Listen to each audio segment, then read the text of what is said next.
পটল চিংড়ি তো খেয়েছেন, আজকে সেটাই ট্রাই করব। এখানে আমি আলু, পটল আর অর্ধেকটা পেঁয়াজ একটু একসাথে করে ভাজবো। আর পাশে আমি মিক্সিতে কিছু মিক্স করব। কি আছে এতে? টমেটো আছে দুটো ছোট, পেঁয়াজ আছে বড় একটা, দুটো কাঁচা লঙ্কা আছে।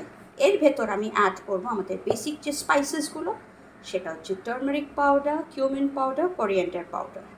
এইগুলো মিক্স করে সাইডে রাখবো। আপাতত এটা আমি ভাজতে দেব। আর হ্যাঁ, চিংড়ি মাছ আমার ভাজা আগে থেকেই হয়ে গেছে। এগুলো অ্যাড করে দিয়েছি আর ছোট একটু আদার টুকরোও দিয়েছি।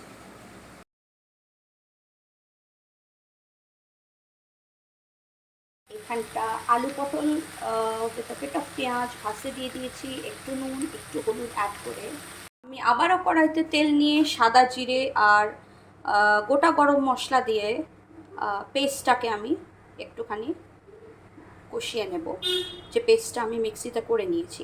এরপর আমি আলু পটলগুলোকে এর ভেতর দিয়ে দেবো, and at the end I will add the prawns. আমার মিক্সচারটাতে আমি আলু পটলগুলো অ্যাড করে নিলাম। এবার আমি এগুলোকে কষাবো। এই আমার চিংড়ি মাছ অ্যাড করা হয়ে গেল। এবার আবার আমি এটাকে একটু কষিয়ে নিয়ে আবার একটু ঢাকা দিয়ে রেখে দেবো ফর ধরো 5 মিনিটস। তারপরে উইল চেক ইট। লাস্টে একটু শাহি গরম মশলা দিয়ে দিলাম। দিস ইজ সো ইয়ামি, কি বলবো।